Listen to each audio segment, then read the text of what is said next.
Buongiorno. It's a real pleasure to be here. Wonderful environment, and thank you so much to Enzo and the organizers for inviting me. Before I proceed, I want to acknowledge my very good friend and colleague, James Miggs. So James was in the planning committee for this meeting, was very excited and wanted to come here, but developed a hip problem, had to have surgery yesterday. So he sends his good wishes to everyone. He really would love to have been here, and he's not, but this is dedicated to him. I have one consulting honorarium. And so we've already heard, and this is following very nicely on Leif's talk, that traditionally most general practitioners think of diabetes in two flavors, type 1 and type 2, and of course that has major implications for how you treat people. Those of us who are endocrinologists or diabetologists and see diabetes, we tend to think about more sophisticated forms. We acknowledge that there's monogenic forms of diabetes like MODY or mitochondrial inherited diabetes and deafness. There is genetic syndromes of insulin resistance. Of course, there is LADA, polyglandular autoimmune disease. But the case that has been made is that type 2 diabetes is much more heterogeneous than what we think. And that is because if you think about it, type 2 diabetes is a diagnosis of exclusion. Type 2 diabetes is hyperglycemia that is not autoimmune and that is not monogenic. Everything that is not autoimmune or monogenic gets lumped into a big basket of type 2 diabetes, and in clinical practice we see that there is very different presentations of people who come with that hyperglycemia that is not autoimmune or monogenic, and Leif has shown in the previous talk how we're trying to make inroads as to understanding that heterogeneity. Now, it's also been mentioned that we have many, many different drug classes that are used today to treat people with type 2 diabetes. Somebody comes to my clinic, they have hyperglycemia, gut antibody negative, they don't have a family history, I don't think it is a monogenic form, it's late onset, and I have many, many different things that I can choose to try to treat that person. Now, professional organizations have tried to come up with algorithms to try to guide the clinician and see what are we going to use. Of course, everybody, as you know, starts with metformin at the very top, and then in the latest iteration of these algorithms by the American Diabetes Association and the European Association for the Study of Diabetes, if somebody has established arteriovascular disease or chronic kidney disease, you follow one path, but there's many, many different classes and many, many different combinations, and it becomes very confusing and increasingly complicated for the practitioner to decide for this person who has with a high sugar, what am I going to do for them?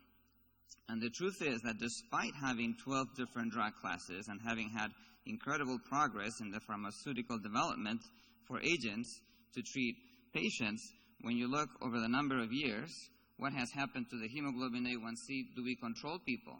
Do we keep people with a hemoglobin A1C in the normal range, between 6 or 7%, despite all these different drug classes over the years? You see that in 2013, we had at least 46% of the population that was not well controlled. So we are not able, with many, many different drugs, and with a very rudimentary, rustic, primitive understanding of type 2 diabetes, we're not able to control the population. And so what really is the problem? So this is a candy store.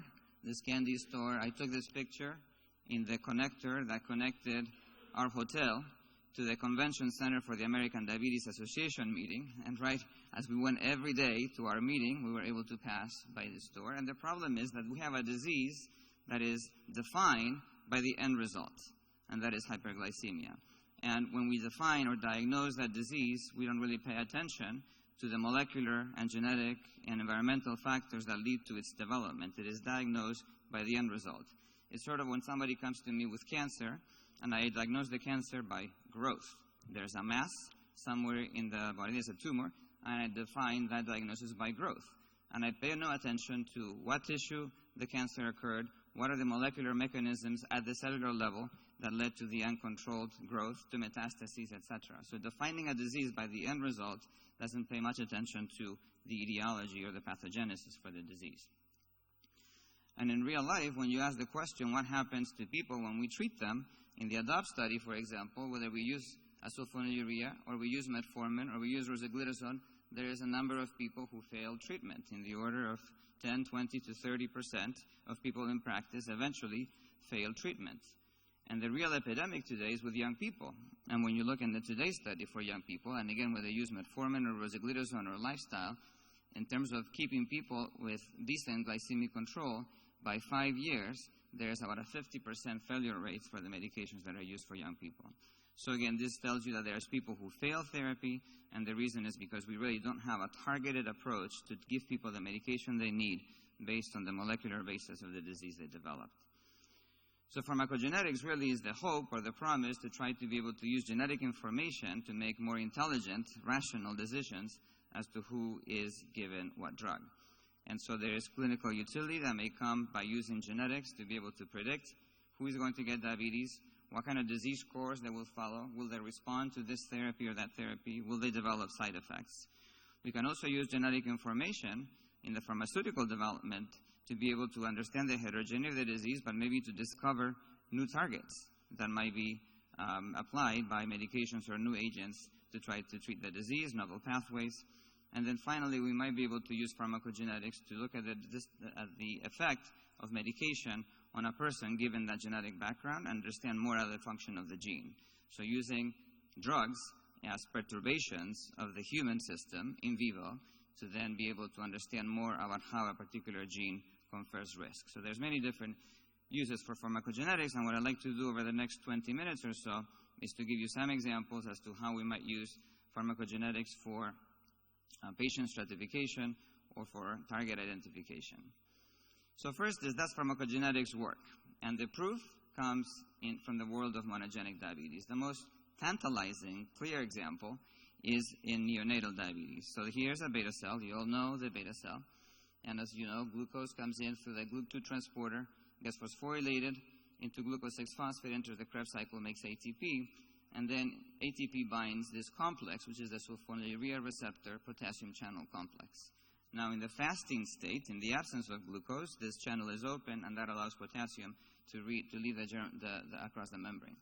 When you infer glucose, ingest glucose, or you take a sulfonylurea, you close the channel, and then that causes depolarization of the cell and activation of voltage-sensitive calcium channels and calcium-mediated exocytosis of insulin. It turns out that there's mutations in the sulfonylurea receptor or the potassium channel that don't allow the channel to close. And so when those mutations keep the channel open, then the individual has more difficulty making insulin, and they develop diabetes essentially from birth. And so neonatal diabetes is diagnosed as diabetes that occurs in the first 6 months of life. Now, for many, many years, that was assumed to be type 1 diabetes. So you can imagine the baby is born, the baby seems to be doing well. Within 2 to 3 months, the baby becomes a little lethargic, the baby is irritable. If you weigh the diapers are heavy with urine. You take the baby to the emergency room, and now the baby has a glucose of 300 milligrams per deciliter. And so he or she is diagnosed with diabetes, and they tell them it's type 1. That means that that baby now has to take multiple daily insulin injections, multiple daily checks through infancy, childhood, adolescence, and adulthood. But it turns out that it is very difficult to imagine how such a baby at 2 months of age could develop autoimmune destruction of beta cells. There's something else that's going on. And when in 2004 the mutations are discovered that really cause this form of neonatal diabetes, the clinical insight comes in and saying, well, maybe this person doesn't have destroyed beta cells. There's no autoimmune process. What you have is a molecular defect, but a completely intact machinery. In other words, the beta cell is still there, but is dormant, is unable to secrete insulin because of this mutation. If we can come up with a way to overcome the genetic defect with a drug, as you might do with a sulfonylurea, that then is able to close the channel, maybe at higher doses, you might be able to rescue the phenotype and for the first time in this person's life, make them secrete insulin to the point that their diabetes is controlled. So that insight is gained, and it was shown in this proof of concept paper, New England Journal paper, 2004, with only 3 people. How many times you can publish a paper in the New England Journal with only 3 people? But in these people with established mutations in the potassium channel, when you give them glucose, they make no insulin. That's why they have diabetes, because of that mutation. But when you give them tolbutamide and sulfonylurea, you're able to close the channel, and for the first time, they're able to make insulin. Amazing proof of concept. So now you take this forward into a clinical trial, and we enroll people with varying degrees of hemoglobin A1C, anywhere from 6% to 13%, to a person. All of them respond to sulfonylurea, and over the course of 12 months, they restore completely normal control, meaning that now you can take people who have been taking injections for their entire lifetime, multiple daily injections, multiple daily checks, and with a single pill, once a day, you can manage their diabetes and free them from the burden of the care of what was thought to be type 1 diabetes. And so it is very important in clinical practice, if you have people who have had type 1 diabetes from very early on, they have type 1 diabetes, but that diabetes was diagnosed in the first 6 months of life, that you establish whether they carry this mutation or not. This has been in the news. You can go to YouTube if you feel as an endocrinologist that sometimes what you're doing is not making a difference. Go and watch this video, Journey to a Miracle, and this is one example where people go from improved quality of care, their A1C gets better, to improved quality of life. They don't have to take daily injections. So the peril is recognize neonatal diabetes.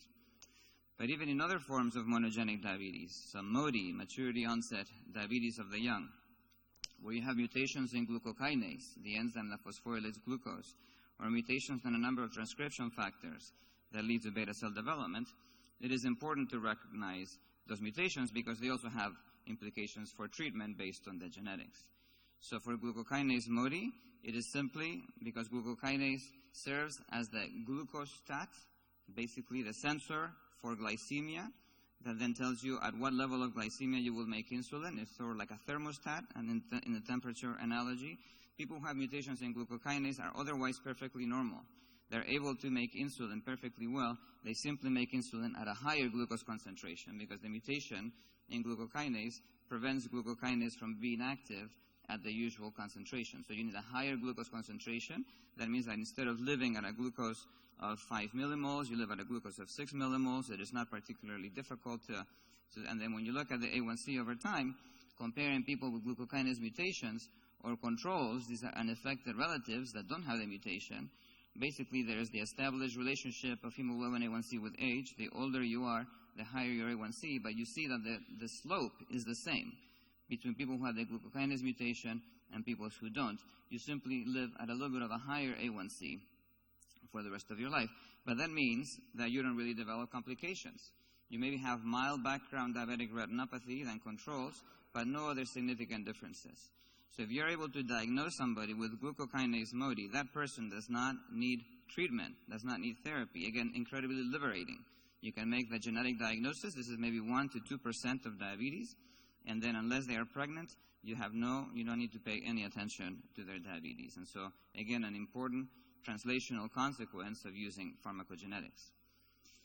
And the final example is if you have the different kind of MODY, transcription factor MODY, in this clinical trial, it was shown that people who carry the mutation are much more responsive to sulfonylureas than to metformin. And so when you have an algorithm that tells you that metformin is the first drug for everyone, you put everyone in metformin, that is true for non-monogenic diabetes. But if you diagnose transcription factor MODY, based on mutations here, those people will do better with a sulfonylurea, and the teaching point is treat with sulfonylureas. So in the case of monogenic diabetes, it's clear that pharmacogenetics is important, and what we want to know is in type 2 diabetes, the more complex diabetes, will genetics also help? Well, one way in which they can help is by trying to identify molecular targets, whether it's for new drugs or for established drugs. We know that metformin is at the very top. Everybody gets metformin unless you have bad renal function or liver disease. If you have type 2 diabetes, you get metformin. We know that metformin acts in the hepatocyte. It is actively transported by this OCT1 transporter that has already been mentioned by Leif, and I will mention later. And this OCT1 transporter gets metformin into the hepatocyte, where it affects a number of processes, including mitochondrial function, oxidative phosphorylation, eventually leads to an elevation in AMP levels by activating AMP kinase, and then there's a number of downstream effects. But what is not known is what is the molecular target of metformin. What does metformin bind? Physically, what does metformin as a molecule in the hepatocyte, what does it do other than activating these pathways? And there is increasing controversy, and many different papers get published every year as to different molecular consequences of metformin administration. So maybe genetics can help us find a target.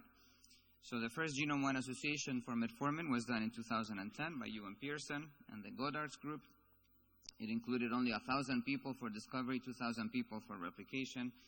And in this GWAS study, you see how GWAS are arrayed. You have all the chromosomes lined up here from chromosome 1 to chromosome 22 in different colors. All of these are SNPs, or polymorphisms on the array. On the y-axis, you have the negative log of the p-value for association. So the lower the p-value, the more significant the association, the higher the number is. And when you do this Manhattan plot, you find one genome-wide significant finding. When you drill down into that genome-wide significant finding, it's very close to the ATM gene, although it's not clear that this is the gene that actually causes the association.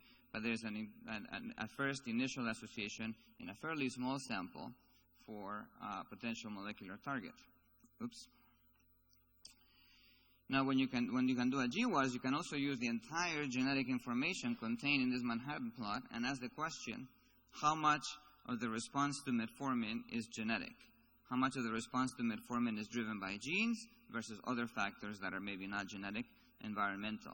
And it turns out that the heritability, or the genetic contribution to metformin response, is on the order of 20 to 30%.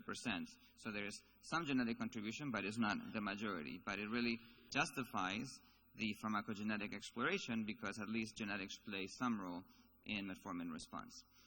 As you know, GWAS need to have higher sample sizes to be able to detect significant associations. So in this follow-up GWAS that was carried out by the MedGen Consortium, also led by UM Pearson, now with about 13,000 people, there was a strong association at the GLUT2 transporter. So the GLUT2 transporter is mostly expressed in liver in humans. It's more in the beta cell in mice, but in humans it's mostly in liver. And this GLUT2 transporter has a variant that associates with metformin response. It is highly consistent across many different studies. Here's a meta-analysis that shows that with one very small exception, everybody has an association that reaches genome-wide significance with a combined sample size of about 10,000 people in Europeans. And when you look at the one variant that is associated with glycemic response, the very same variant is also associated with the expression of GLUT2 in the liver. So it is a variant that has to do with regulation of how this transporter is expressed, and the levels of the transporter in liver predict how well metformin is going to work in people, showing a potential mechanism of action and really illustrating how genetics can also help understand the molecular basis of a particular response and potentially lead, when applied to other drugs, to identify new targets. Now, we have looked at this variant in the diabetes prevention program. So this was a clinical trial, which you're all very familiar with about 3,000 people who were randomized to a placebo intervention, metformin, or a lifestyle intervention of diet and exercise. In this clinical trial, both metformin and lifestyle were quite effective at slowing down the progression of diabetes. So we looked at the variant in the GLUT2 transporter in these people who have prediabetes and are being followed over time. And there we found no association of that variant for ATM or for the GLUT2 transporter. Neither one showed an association in our 1,000 metformin participants. So this brings an interesting point, and that is that for pharmacogenetic explorations, whether genetics predicts response to a drug, we probably need to pay attention to the disease state in which the person is. That is very possible that in these people with prediabetes, very early dysglycemia, the genetic effect is not obvious, but in the other cohort that was used by the MedGen Consortium, when you have people with established diabetes for a long time, who've been treated with drugs for a long time, then the genetic effect may be manifest. So sometimes we do these studies in a cross-sectional fashion, only looking at people at one point in time, and whether the genetics is playing a role really matters. For example, you can imagine people who have beta cell dysfunction as the reason why they get diabetes, and initially those people are going to be responsive to sulfonylureas because they still have beta cells that are more or less functional, but then 10 years later, 20 years later, those beta cells have deteriorated, and then no matter how high the dose of sulfonylurea you give them, they really don't respond. So where in the disease course people are will matter as far as using precision medicine to decide whether genetics or other factors might be able to place people on a category. Same thing with the clusters that Leif developed. These clusters are defined at the time of diagnosis. We still don't know whether the clusters are still operational 20 years down the line after people have been treated for a while. And then to conclude, can we use genetics to stratify people into groups that really give you a better understanding of the heterogeneity of type 2 diabetes, and you might be able to use for drug treatment? Can you subtype diabetes to optimize therapeutic response? And to continue with the metformin example, the question is not only what is the target for metformin, but we know that metformin has a number of transporters. When you first ingest metformin in the gut, in the stomach, there is a number of transporters that bring metformin into the intestinal epithelium, and then the same OCT1 transporter that is present in the liver puts it into blood, and then it circulates in blood, goes to the liver, and again the OCT1, the same OCT1 transporter, takes it into the liver, into the hepatocyte, where it has most of its action, and then it gets out of the hepatocyte through this MATE1 transporter that also puts it into the urine. So metformin is not metabolized, it's simply absorbed and transported from the gut into the circulation, from the circulation into the liver, from the liver to the circulation again, and back into the urine. So there's a very initial study where people looked at variants in the OCT1 transporter and were able to notice a little bit of a difference in an OGTT between people who carry gain-of-function variants versus the loss-of-function variants. It's a very, very small study of only 8 people with a suggestion that there may be a difference there in this OCT1 transporter, which Leif has also mentioned. A follow-up study in a large clinical database of about 1,500 participants looked at 2 of these variants, where an arginine becomes a cysteine at position 61, or a deletion at 420, and in terms of being able to develop a change in A1C, there saw no difference between carriers and non-carriers. So we had the diabetes prevention program cohort, where we had 1,000 people treated with metformin, and we looked at all the coding variants in this gene. So there's a number of amino acid changes at these different positions. And what we do is we line them up in what is called a haplotype to see what combination of variants are the ones that maybe confer an effect.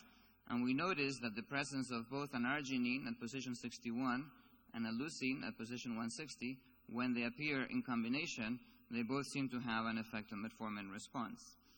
The two have to be together, and then those two are also associated with acylcarnitine transport. And so when you look at survival of diabetes-free survival in people in the diabetes prevention program, if you have the non-carriers, so this is all the other haplotypes, all the other combinations except those 2, the non-carriers, if you are on placebo, you develop diabetes at this sort of rate. So this is the same incidence curve, but now as a survival curve, so it's going down instead of going up, but it's the same concept. Diabetes-free survival is less and less the number of years that go by if you're on placebo. If you're on lifestyle in blue, you do better at slowing down the incidence of diabetes. If you're on metformin, you're intermediate for the non-carriers. But now when you look at the carriers, you see that there is basically no difference at all between the placebo and the metformin. That tells you that in these people, metformin is not going to work. And so when we look at 20%, 30% failure rate for metformin that we see in our clinic, we have people who come in, we put them on metformin, and then a year or 2 later we need to add a second medication. Wouldn't it be nice to be able to identify them ahead of time? And here you have at least one genetic piece of information that tells you that because of amino acid changes in their transporter, they are less likely to be responsive. And you might be able to stratify people, at least know ahead of time that maybe metformin is not the one drug that works for everyone. And when the same Goddard investigators take these variants into their cohort of clinical information and say, do we see the same effect? And instead of looking at metformin response, they look at side effects. And what they do here is they combine genetics with also concurrent medications with other drugs that inhibit the same transporter. So now it's the combination of either are they taking other drugs that inhibit the transporter, or do they have genetic variants? They come up with a logistic regression model where the significant terms in the model are age, sex, and then the use of those drugs, and whether you have 2 or more reduced function alleles. And so in terms of people who develop side effects, metformin intolerance, GI side effects, you can either have less than 1 risk allele or no drug, and that's the baseline. If you have less than 1 risk allele, but you're taking one of these drugs, you have a little more incidence of intolerance. If you have more than 1 risk allele, you don't take the drug, you have more. The combination of the 2 really gives you a much higher risk, a 4-fold risk of metformin intolerance. So perhaps in this situation with genetics, for the transporter, you can get at both intolerance and effectiveness in a way that maybe allows you to say that maybe metformin should not be at the very top. Now, these effects of genetic variants, when taken in isolation, a single genetic variant, they're very modest, they're very small. So the question, I think we're going to have to come up with better powered ways to be able to identify people. Now, I don't want to go over in detail over the data that Leif presented, but this is one attempt at really trying to group people into clusters, and he already summarized what they've done. You see that this is a very appealing model because these are very simple factors that can be obtained in the course of regular clinical treatment. They need to be present at the time of diagnosis. It is not clear how they apply later on. But what's clear is that there are these forms that come out, that emerge from this sort of analysis that seem to be very consistent to what we observe in clinical care. But more importantly, not only are they simple and easy to apply, but they also have clinical consequences. We know that they have implications for the escalation of therapy, where people with a severe insulin-deficient form are more likely to progress to insulin, and then different rates of complications. We already heard that chronic kidney disease or end-stage renal disease is much more frequent in people with a severe insulin-resistant form. So this is a terrific way to try to introduce this, and has been followed up in terms of pharmacogenetics in the ADOPT clinical trial by John Dennis and Andrew Hattersley in this paper. And again, Leif showed some of the data. Here's the data that really supports the statements he made. So for example, when you look at the severe insulin-deficient group, these are people whose main form of diabetes is caused by beta cell dysfunction. Early on, they have a very robust response to sulfonylureas in red, and so you see very nice response in terms of A1C, but then very quickly they fail sulfonylureas because the beta cell is no longer able to make insulin. So this is very, very consistent with what we know about sulfonylureas and this form of diabetes. In contrast, the insulin-resistant form, the severe insulin-resistant form, they respond very well to TZDs. So TZDs, they come and they work, and they remain working for a long time during the course of the ADOPT clinical trial, particularly in people with a severe insulin-resistant form. Now, another observation made in that paper, and it's sort of a matter for debate in the field, is whether this clustering approach is better than simply using individual risk factors in a quantitative fashion. So when you look at, for example, A1C change over time, use the clustering approach, simply the same clustering approach, there are significant differences in how they progress. But when you simply take one of the factors that goes into the clustering, in this case age as an example, but the same thing happens with BMI, and you simply divide people by age, you see that it has a more discriminatory effect than the clustering approach. And so the suggestion in John Dennis's paper, and remains a matter of debate, is whether a more nuanced algorithm would be one in which it combines quantitative information on each one of the risk factors, and rather than placing people in categorical clusters, are you able to come up with a more refined predictive model that simply uses quantitative variables? And so that remains an open question. So in our group, we have tried to combine clinical information with genetic information, using genetics as the anchor, because one difference with genetics is that it doesn't change in the lifetime of an individual. If I measure genetic variation, it is present at conception, and is the same genetic variation through the course of that person's life, regardless of what medications they are on, regardless of how their disease has progressed. So can we use genetics in a way that is anchored, but at the same time is informed by physiology? And so in this paper that we published last year, we used that kind of approach. And so the idea is that using a sophisticated soft clustering method, we take genetic variants for type 2 diabetes, in this case 94 genetic variants, and put them as rows in a matrix. We take different traits, metabolic traits, so for example, fasting glucose, fasting insulin, BMI, lipids, and we put them as columns on the matrix. And so all this GWAS information for these traits, and we have the type 2 diabetes genetic variants in this matrix. You do this clustering approach that deconvolutes the matrix into two different matrices where you come up with a number of clusters, and the clusters are either clusters by variant or clusters by traits. And that way you are allowed to say what are the traits that lead to the clusters and what are the genetic variants that lead to the clusters. So we do that for type 2 diabetes, and we come up with 5 major clusters. One is clearly a beta cell cluster, where people have lower fasting insulin, lower response to glucose, and they have a number of genetic variants that are clearly associated with this phenotype, and then we call this an insulin processing or secretion cluster. There's a related cluster where most of the associations are very similar. The difference here is that proinsulin is down, meaning that there is a very early defect in insulin processing, and so we call that an insulin synthesis cluster, and it's driven by these genes.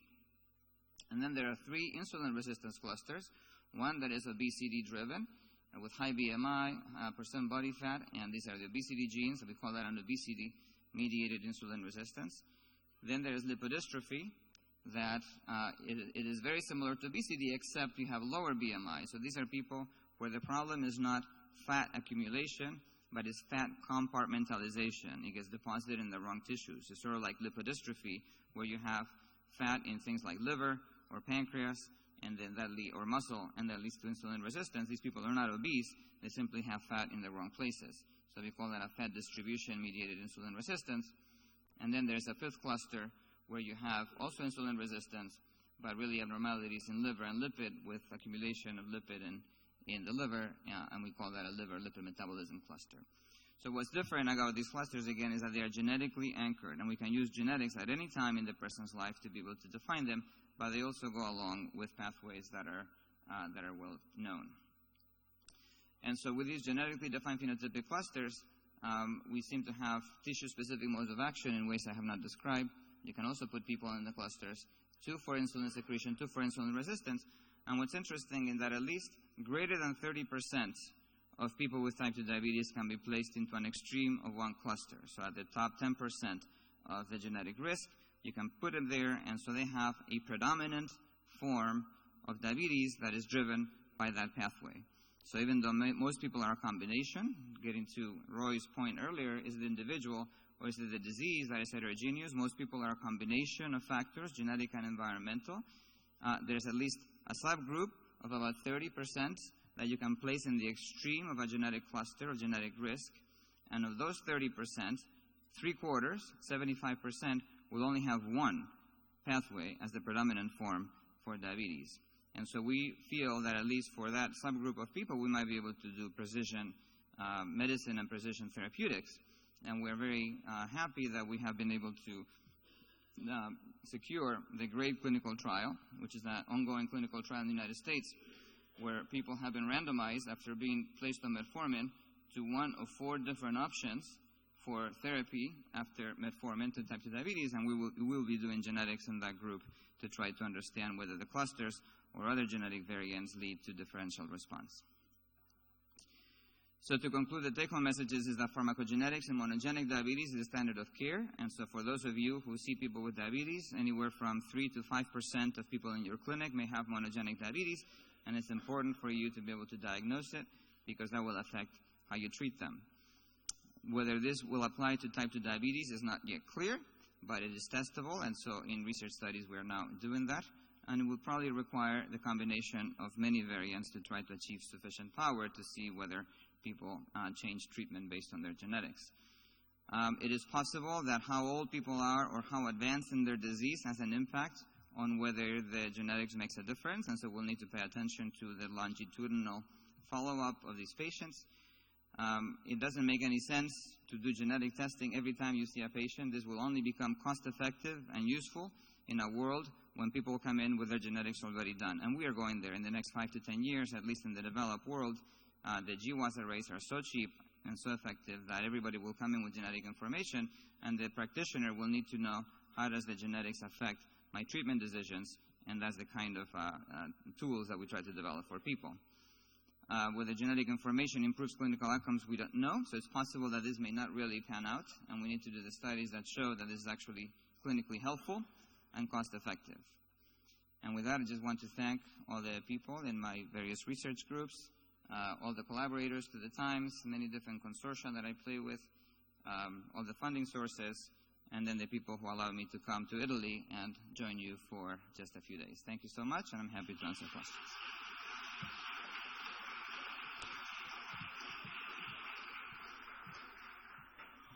Thank you for this very nice talk, which is now open to discussion. Any questions from the audience? Elif Ranini back there. Thank you very much, Jose. But the combination of genetics and phenotyping still give you at least 5 clusters, and this is by using only 87 variants. You could have used 94. okay. You could have used twice as many, 3 times as many, etc. And would that change the clustering? And that's the general problem with a polygenic disease, of course. But the real question is this eventually going to be useful? You alluded to that, because testing each one of the pharmacological approaches that we have available today on each of these at least flight clusters is going to be a great research project. But the clinical outcome of that, as you did say, might be, a very difficult outcome. But the question I have is, it is true that your genetic makeup is one and the same forever in your life, but the penetrance of these genes or the epigenetics may change the whole picture and complicate it by a factor of 10 or 100. So how are we embarking on a circle that will take us back to the individual? I mean, you can almost tell the 5 phenotypic clusters by just looking at the patient with a little bit of history and measuring just a few things. So are we going eventually to come back to, just an N of 1 clinical medicine kind of paradigm? So there's a lot of questions and statements. Sorry. There, Eli, that's okay. So let me just take one in time. So first of all, you say that we're already doing that clinically. I think probably you are. Maybe some people in this audience are, when they look at a patient very individually and they think you are more of an insulin-deficient person, more of an insulin-resistance person, and I'm not going to follow the algorithm that the ADA tells me, but I'm going to start you on a TZD because I think you have insulin-resistance diabetes. I would say that's the minority of people who take care of patients with diabetes. And the first point I made is that what we're using today is inadequate, because we're not getting people under control, we're not preventing complications. So even though very savvy clinicians have known about physiology for a while, what we really need is a tool that tells people with this particular genetic or physiological makeup, you should really be thinking of this drug. And that is not the approach that we're using today, and this is one way of trying to get there. So that's number one. Number two, we are going to do the same thing. We're already doing the same thing with the 400 genetic variants for type 2 diabetes, going from 94 to 400. We really don't see any major difference. The clusters seem to be quite robust because, of course, we've used the variants that have the strongest effect for the initial iteration. So adding other variants that have milder effects don't really lead to major changes in how the clustering turns out. So I think that the clustering that we have is fairly robust. The more variants we have, the more precise it will be. The third point, individual versus not, are we going to come full circle? I think the model that has been proposed, that Mark McCarthy proposed, is a painter's palette. So you're a painter, say you're Raphael or Giulio Romano, and you're painting, and you have many different colors on your palette. And most people with diabetes are a mix of colors, genetic and environmental, very difficult to tease out for this one person where they fall on the palette. But on the palette, there is extremes of color, where you have red, when you have blue, you have green.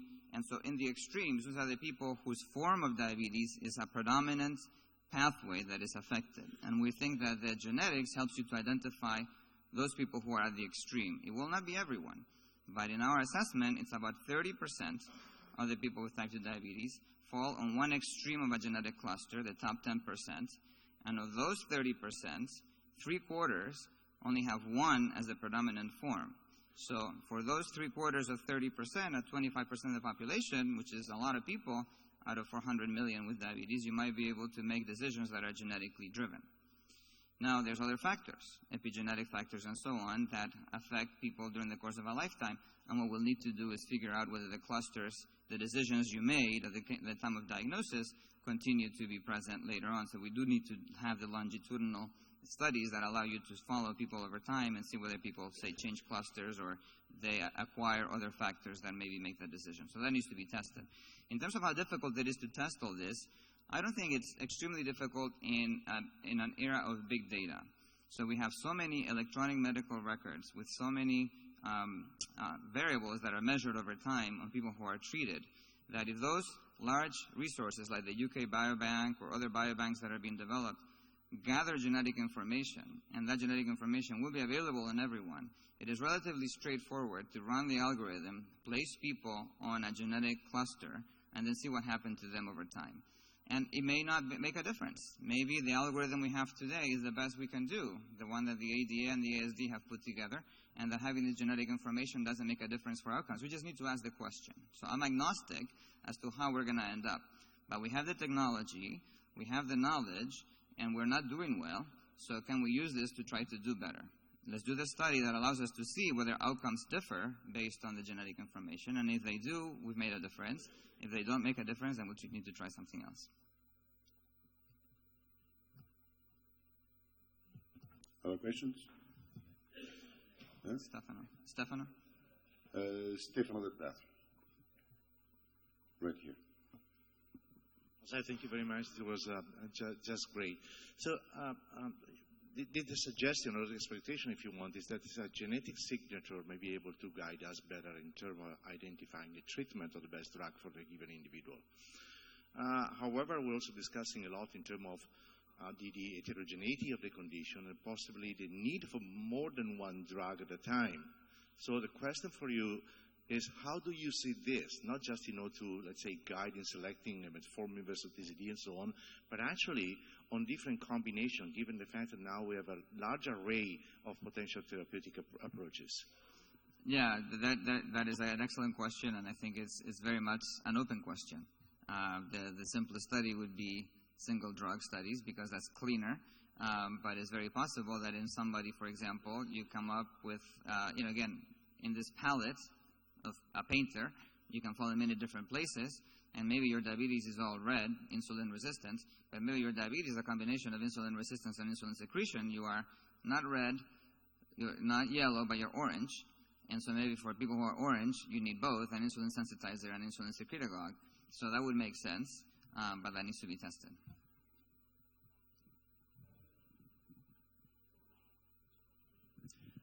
Yeah, Jose, very nice. 2 comments and a question. My first comment relates to the John Dennis paper that simple clinical features perform better than clustering. We should remember that it relates only to glycemic response, not to outcomes. They completely forgot about the outcome. Then also pharmacogenetics in terms of one of the realized in our clustering, and since it looks like physicians really follow national guidelines in terms of treatment, and that's one of the reasons why, for instance, the SID group, the insulin deficient, by far the most poor glycemic control, because those guys, they get metformin because they have type 2, and they have very, very high hemoglobin A1C. So I think that was one thing we learned. My question was relating to when you subdivide the 2 first into proinsulin processing and insulin synthesis, can you really subdivide those 2 subgroups? Yeah, so let me, so in terms of your first 2 comments, they are very well taken. And I think particularly like the comment you make, can we have the presentation back up, please? Oh, great, thank you. So the second comment you made that was important is complications, completely agree. And so what we need to do is get beyond glucose and really look at complications and clinical outcomes and see, does it make a difference for kidney disease, for retinopathy, etc. Now you asked the question about these 2 clusters. So when we do our clustering 1,000 times, so 830 of the times we come up with the 5 groups, and 170 times we come up with these 2 groups collapse into one. So they're highly related. What is the only difference between them? If you see they both have low fasting insulin, they both have a low insulin response to glucose stimulation, so they're both beta cell deficient. The only difference is that proinsulin is up in this group and proinsulin is clearly down in this group, and I can show you the data that shows. And so the way we try to understand it is that in the great majority of beta cell deficient people, circulating proinsulin is a mark of a beta cell in distress that is unable to keep up with insulin demand and is beginning to secrete immature forms of insulin. And the majority of people with beta cell defects are going to have a high proinsulin. But there is a subgroup of people where the defect is very early on in insulin synthesis, maybe at one of the first enzymes that takes, for example, we have ARAP1, which has been associated with low proinsulin levels. And that really doesn't allow these people to make sufficient proinsulin even. So the defect is very early. And so their beta cell defect is in that cascade, that enzymatic cascade. I think the manifestations are probably the same. So I would say these people are probably both of them your severe insulin deficient diabetes people, and then this is probably the obesity-related diabetes people, and this is probably insulin resistance diabetes people. No, I totally agree. And we have a paper coming up now on the loss of function mutation in the SSC38 that really, influences the pro-insulin processing and increases. But I had expected the HNF to belong to the insulin synthesis rather than to the insulin processing, but of course I don't know. Yeah, I don't know. HNF, can have different effects. Yeah.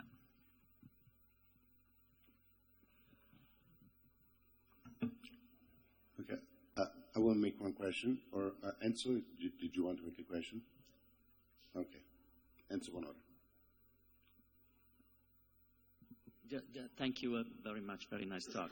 Just a clinical question, or for both of you, of the other two questions. Number one, we know from the guidelines that the people with type 2 at large should start with metformin. And I'm wondering if the response to metformin can get into the cluster as an additional features to be considered. 6 months response to metformin. Number one. Number two, let's say that these people have started with metformin. That would be a question that the guys over there may ask me tomorrow in the clinic. Well, Prof, we have a problem. We try to use the cluster. We have seen that the patient is in the cluster of severe insulin deficiency, but it was already on metformin. It's going well. Would you change treatment? So, and your first suggestion of using metformin response as something that influences clustering is a great suggestion. I think it would be very informative to know who are going to be the metformin non-responders. Now, the problem is that if metformin non-responders are 20 to 30% of the population, then you're exposing these people to 6 months to a year of useless treatment and potentially side effects. And so I think conceptually it's very attractive to do a retrospective analysis to see whether failure to metformin is predictive of what cluster you belong to, and it's an excellent research idea. I think on the practical application, ideally you would make the decision before you put people on something for a while and you try it until it doesn't work. As far as whether you would take people off metformin after they haven't responded, I think, I don't know what other people would think. I would say that if it's not working, why continue to use it? But if they tolerate it and it's cheap, it costs 60 cents per pill or something, and it doesn't cause any problem, you might keep them on until they develop renal failure, and then you have to take them off anyway. But I would not have a problem taking them off if I don't think it's working. I don't know how other people feel. When metformin really costs much less than 50 cents per pill here, please leave. Yeah, I think it's a good idea, and you could use the metformin response as an additional variable for clustering. But if you respond to metformin, you do not belong to the insulin deficient subgroup. You sure? Yeah, nothing is black and white, but more than 90% of them would not respond.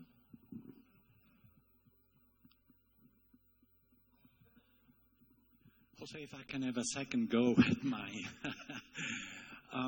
one other issue is the stability. Again, you alluded to this, of these clusters over time. Because, again, because of genetic penetrance, you can have different expression of those variants over the course of life, even when you combine, Leif's data were newly diagnosed people, but as things evolve, for example, the proinsulin business may evolve over time. It starts with a proconvertase kind of problem and then becomes an insulin synthesis defect and so on and so forth. So how stable are these clusters over not just Monte Carlo simulations, but over time? And I guess this is something that you are doing. And the other comment is that when you look at the metformin response and you showed the curves in the different clusters, they do look pretty much the same, regardless of the cluster. In which one? In the sense that you have an immediate stronger response to sulfonylurea then there. I don't see a tremendous difference in those, other than the height of the initial A1C, which we know is determinant of the response in everyone, including people with insulin deficiency and metformin treatment. But you do see a common pattern there, that, the response to sulfonylurea wanes faster, and the response to the rosiglitazone in this case is more stable. I don't see enough differences there to make any inference. Right. So on the stability of the clusters, the point is very well taken, and we are testing that in longitudinal cohorts. And I think having a genetic anchor is an advantage. I think the physiologically driven clusters, they do really are anchored at the time of diagnosis, and that's fine when you're diagnosing people for the first time. We have 415 million people in the world with diabetes who had diabetes for a while, and so this phenotypically driven clustering may not work in the majority of those people. So that's a point well taken, and that needs to be studied.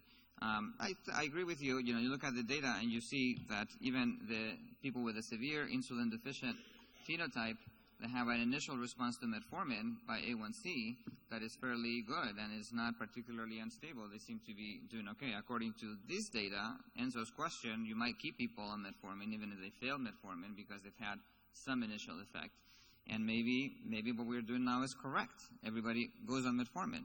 I think there's 20 to 30% of the people where you don't see this. This is an average, but this average has a variance around it. And then in clinic, we see people who don't respond, maybe particularly people with pharmacokinetic variants that have to do with metformin transport.